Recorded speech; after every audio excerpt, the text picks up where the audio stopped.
Имам голямото удоволствие да направя този разговор за пълна и водна топка и за сайта BG Swim с Изабел Пиралкова, тази красива млада госпожица, която тази година постигна изключителни неща в водната топка. Преди да ги кажа, ще кажа, че тя е от изключително известната спортна фамилия Пиралкови. Нейният баща, Свилен Пиралков, не е необходимо да бъде представен на аудиторията на нашата група и на нашия сайт. А Изабел Пиралкова или Иса, както Иса, постигна следните неща тази година. На европейското първенство в началото на годината, при положение, че е само на 18, спечели сребърен медал с женския национален отбор на Испания. След това на световното първенство в Доха, много с женския национален отбор на Испания, спечели бронзов медал. Ето го бронзовия медал от Доха. Тя го е донесла тук. След това на Олимпийските игри в Париж спечели златен олимпийски медал. Тя е олимпийска шампионка по водна топка. Най-младата беше в отбора на Испания. Аз имах така удоволствието и честа да гледам няколко от тези мачове, включително и финала.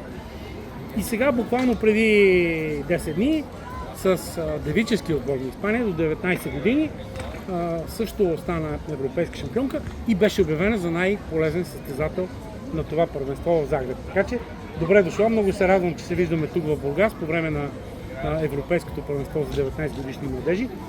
И така, и са много успешна година. Това е много радостно, но не е ли и малко тежко?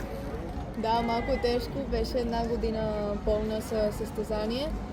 Ама и всички от тях спечелихме медал. Тогава го направи невероятно и много съм щастлива. Това е абсолютно сигурно, но и това, че наистина спечели 4 медала от 4 големи първенства и златен олимпийски медал, като казах, не е ли малко тежко, имах предвид то и задължаващо за напред. В смисъл за тренировките и за бъдещото ти представяне, защото това е един шеметен старт на твоята кариера при жените в женската водна топка. Да. Това е началото, тогава трябва още да се развиваш, да вървиш напред. Да, и така и трябва да тренирам повече и да бъда по-добра. И това е само... А от гледна точка на твоя дневен режим, колко тренировки имаш седмично? На седмица всеки ден, ама неделя имаме почивка. Тогава 6 дена от 7 тренираме. По един път на ден или по два пъти? Два пъти, ама има 2 дена на седмица, че имаме само една тренировка. Само една тренировка? Да. И съответно и училището върви заедно с водната топка. Да. Добре, от гледна точка на един женски отбор, нали, женският национален отбор на Испания остава впечатление, че е един много задружен отбор, много здраво вървите заедно напред. Така ли е наистина? Да, така е. Има много жени, че имат като experience. Опит. Да. Има комбинация от млади хора, мои момичета като мен и тези жени, че... По-опитни. Да. И така, и това го направи че всички вървим на същото място и как се казва? Опит. Да, опите учат за младите и ние младите учим за тях. Тогава... Точно така.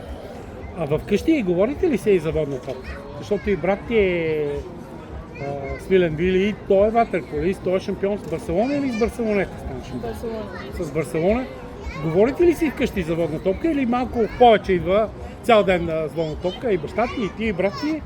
Случва ли се понякога? Ние вкъщи, да, говориме, защото и всяка седмица имаме мачове и така, и много се говориме. И с татко ми, че много ни учи на двамата. Водна топка е едно нещо, че много се говори вкъщи. Да, а ти ли избра да станеш ватерполистка или просто в такова семейство това беше нормалният път? Да, аз го избрах, само че цял живот аз съм бил по басейните и татко ми играеше водна топка. Тогава и сега е треньор и тогава той беше кой ми направи да опитам водна топка, ама аз бях кой реших да слетам с спорта. Колко голяма беше, когато за първи път А, влезе да тренираш малко водна топка, а не да хванеш една топка в ръка? С 2-3 години в тераса. В тераса, да? Да. Почвах да правя курса за плуване, Да. ама водната топка почвах с 9 години. На 9 годишна Да. възраст. Да, на 9 годишна възраст. Всъщност, колко плуваш 100 метра свободенска? Нали? Какво ти е постижението на 100 метра крол?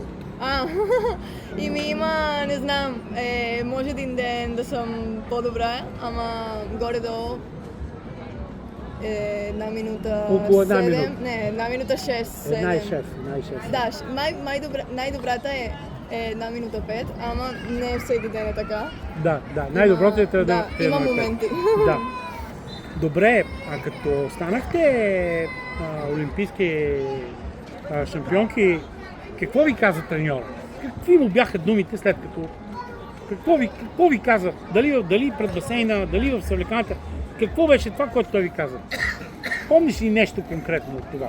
Или имаш някакъв спомен само от една радост, от едни прегръдки?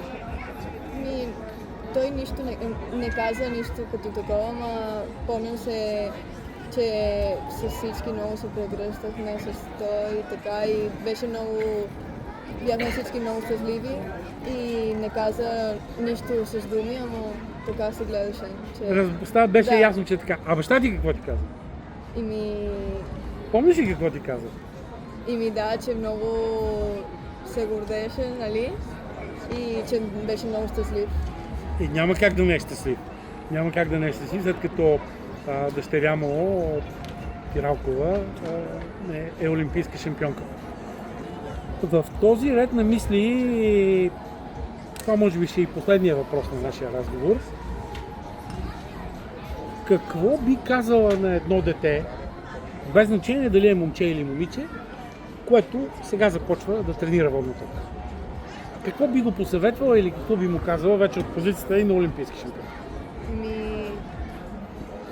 Ще го кажа, че да прави каквото го иска и каквото да продължава, че има много моменти, че може да бъдеш добре и има моменти, че ще бъдеш долу или не толкова добре, ама трябва да следваш и така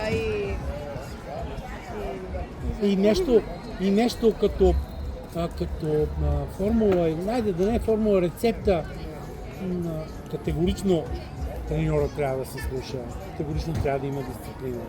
Нали? Категорично трябва да има отдаденост за тренировките. Тоест, казано иначе, кое е по-важното в спорта? Може ли да се каже? Таланта или труда? Или и две? и двете. Ама много е важно да се тренира добре, да бъдеш констант. Постоянен. Да, постоянен. И така ще имаш хубави резултати, ама и трябва талент. Това е много важно, ама и това е и двете комбинация. Трябва да имаш от и двете. Да, трябва да имаш. Това беше Изабел Пиралкова, първият ватерполист, първият спортист с българска кръв, с български корени, с българска фамилия, макар и продукт на испанската школа по водна топка, която стана олимпийска шампионка по водна топка. Още веднъж честито и ти благодаря за този разговор. Благодаря на вас. Сега само вземи